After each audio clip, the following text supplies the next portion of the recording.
Avec toutes les injustices que les femmes vivent aujourd'hui et les combats qu'elles doivent mener ne serait-ce que pour vivre en paix, je vous assure que moi en tant que femme, j'appréhende vraiment de faire des enfants filles pour les envoyer dans ce monde. C'est pour vous dire à quel point le traumatisme il est réel. Et puis je me suis mariée et je suis devenue maman d'un petit garçon.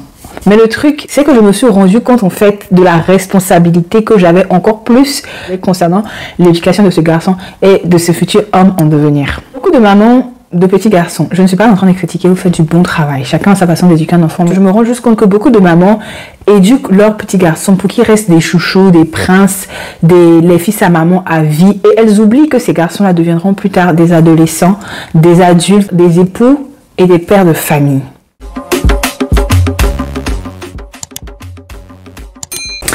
Hello les parents et les futurs parents, je suis Rianne, chrétienne, mariée et maman d'un petit garçon. Et sur cette page, je partage avec vous mes espérances spirituelles pour vous aider à booster votre foi. Mais je partage aussi avec vous des tutos cuisine, astuces, maison, déco, des vidéos éducatives sur la parentalité et le business. En gros, tout pour une meilleure gestion de votre vie. Donc si tout ceci t'intéresse, n'hésite pas à t'abonner à mes différents comptes sociaux YouTube, Facebook et Instagram. Pour YouTube, active la cloche de notification pour être au courant de chaque fois que je poste, c'est-à-dire chaque semaine.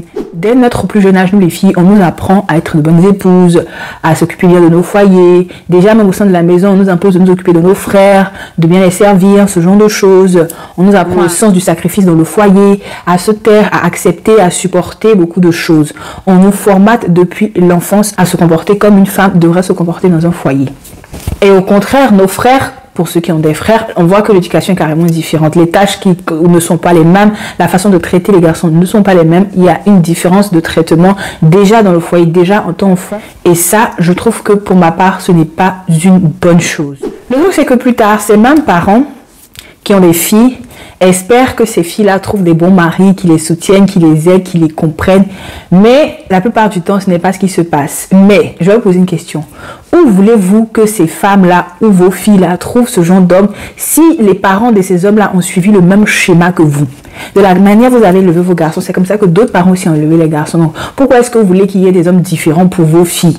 Alors que vous-même au sein de votre foyer, vous n'avez pas fait des différences dans l'éducation de vos enfants garçons. Nous les femmes mariées, nous les femmes mariées qui vivons en couple, qui avons des partenaires, dans la vie de tous les jours, on a des attentes au niveau de la gestion du foyer. Pas tout ce qui rapporte aux finances, mais vraiment au niveau de la gestion du foyer. On a des attentes d'eux qui ne sont pas forcément évidentes. Ce n'est pas de leur faute. On ne leur a pas appris quand ils étaient petits. On ne leur a pas dit que oui, ça, un homme peut le faire pour soutenir sa femme ou soutenir une femme. On ne leur a pas appris. Donc, ne leur en voulez pas. Ils ne savent pas qu'il faut le faire.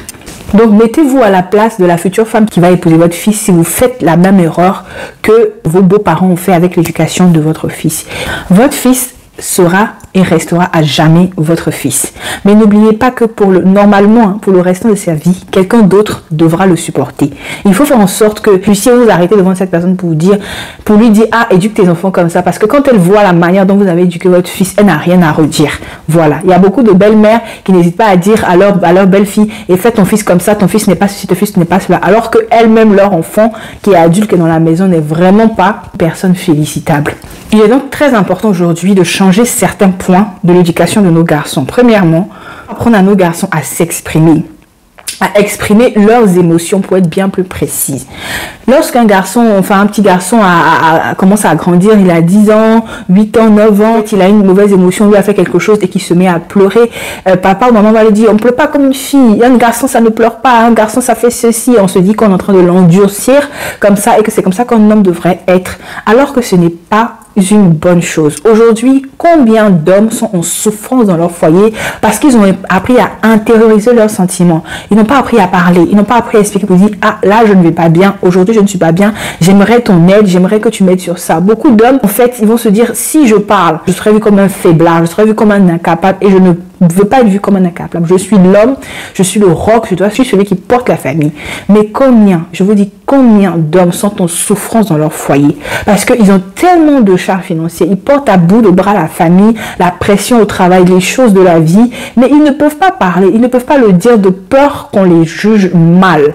Et tout cela a une racine en fait dès l'enfance. On leur a dit déjà, non, ça peut pas comme une fille. Déjà, ça c'est comme dire que c'est que les filles qui pleurent. Alors que Dieu a mis des larmes en nous tous. Il faut bien que ça serve à quelque chose. Donc, quand une personne pleure, c'est pour extérioriser quelque chose. Donc, pourquoi empêcher un homme de pleurer sous prétexte que quand il pleure, ça le diminue, ça le rend faible? Non, ce n'est pas du tout vrai. Et il faut changer cette mentalité-là. Deuxième point, apprendre les tâches ménagères à nos garçons. Eh oui. Je vais vous dire quelque chose de très simple, de très factuel, de très vrai. Les plus grands chefs cuisiniers ou pâtissiers aujourd'hui, ce sont des hommes. Donc pourquoi quand on est enfant, c'est la femme qui est cantonnée à la cuisine. C'est elle qui doit apprendre à cuisiner pour nourrir son mari demain. Je comprends pas. Voilà. Un homme peut cuisiner tout aussi bien qu'une femme. Donc il est important, surtout pour que l'homme connaisse la valeur de l'acte posé. Il est important de faire tourner les tâches. Si aujourd'hui Annie a lavé la vaisselle, demain Paul doit laver. Si aujourd'hui Annie a cuisiné le riz, demain Paul doit cuisiner. Si aujourd'hui Annie a fait, franchement, ce que Annie fait, Paul le fait. Ce que Paul fait, Annie le fait. Pour que chacun des deux côtés, la femme et l'homme, puissent connaître la valeur de l'effort. Pour qu'ils soient reconnaissants. Un homme qui a appris à cuisiner, un homme qui a appris à nettoyer la maison, un homme qui a appris à faire les choses qu'une femme fait, lorsqu'il sera marié et que sa femme le fera, il aura du respect pour l'acte qu'elle a posé. Il saura que, ce que la femme vient de faire là, ça lui a demandé du temps, de l'effort, de l'énergie. Donc, il faut que je sois reconnaissant. Même si ce n'est pas bien fait, il y a une manière que je vais ouvrir ma bouche pour le dire parce que je sais l'effort que ça demande de le faire. Vous allez me dire, oui, il y a des hommes, quand ils savent cuisiner, comme ça fait, s'ils vont critiquer leur femme. Pour ceux-là, ils sont très peu et c'est des cas vraiment à part. Mais pour les hommes qui ont été élevés avec des vraies valeurs, qui ont été prêts à respecter la femme, qui ont appris à respecter la valeur de l'autre. Je vous assure que quand un homme sait l'effort qu'il faut pour nettoyer une maison, pour s'occuper des enfants, pour préparer un vrai repas, un vrai festin, il est toujours reconnaissant et admiratif. Même si vous avez des servantes, même si vous avez une machine à laver, il est important que vous preniez votre enfant et lui dites, aujourd'hui, il n'y a pas de machine, tu laves tes habits. Il faut qu'il connaisse l'effort. Parce que même avant de se marier, imaginez à 18 ans, vous voulez l'envoyer en Europe ou à l'étranger pour qu'il puisse faire des études. S'il ne sait pas cuisiner, il ne connaît pas l'hygiène, il ne sait pas nettoyer une maison, comment il va s'en sortir là-bas? Il va vivre dans une porcherie, il va faire n'importe quoi. Donc, il faut lui apprendre cela pour lui-même, même pas pour une femme demain, mais pour lui-même, son bien-être, avant même de dire que non, pour qu'il puisse aider sa femme demain. Tout ça, c'est important dans la vie d'un garçon. Il ne faut pas catégoriser, non, ça c'est pour les garçons, ça c'est pour les femmes. Aujourd'hui, on voit que les hommes sont vraiment meilleurs dans tout ce qui est métier qu'on dit désigné aux femmes, que ce soit couture, stylisme, maquillage, coiffure, cuisine. Les hommes sont en tête de liste en fait des meilleurs et des chefs des tops quoi. Donc il faut arrêter de catégoriser. Un point qui est très important et là je m'adresse vraiment au papa. Les petits garçons auront tendance à copier ce que leur père fait. Voilà, ça c'est une évidence. Quand il y a un papa et une maman dans une maison qui a un petit garçon, le petit garçon va plus copier ce que le papa fait. Donc il est important que vous aussi vous montrez l'exemple à votre garçon. En aidant votre femme de temps en temps. Lorsqu'elle a la cuisine, vous venez vous l'aider un peu à découper une tomate et vous partez vous asseoir. Ne serait-ce, même si vous n'avez pas envie, ne serait-ce que pour que l'enfant voit que papa peut aider maman. Donc un homme peut aider maman, c'est une bonne chose. Vous mettez la table, vous débarrassez et tout. Lorsqu'il y a les tâches ménagères, vous passez peut-être l'aspirateur et votre fils voit que papa et maman travaillent ensemble. Quand il va grandir, il saura que c'est pas seulement une femme qui doit faire ça. Il saura que c'est bien, c'est une bonne chose. Ça n'a rien de dévalorisant, ça n'a rien de rabaissant pour un homme d'aider sa femme. Au contraire, c'est une bonne qualité. Et ça, c'est depuis l'enfance. Troisième point est très important, veiller sur son éducation sexuelle. On est au 21e siècle. Aujourd'hui, parler de sexe avec son enfant arrivé à un certain âge ne devrait plus être un sujet tabou. Je vous le dis, parents, tous ces travers que nous voyons aujourd'hui, des hommes qui violent, les hommes qui frappent, les hommes qui marchandent le sexe avec les femmes. C'est ce manque d'éducation, de communication que nos parents n'ont pas eu avec notre génération, à nous, la génération d'avant, qui produit tout ça.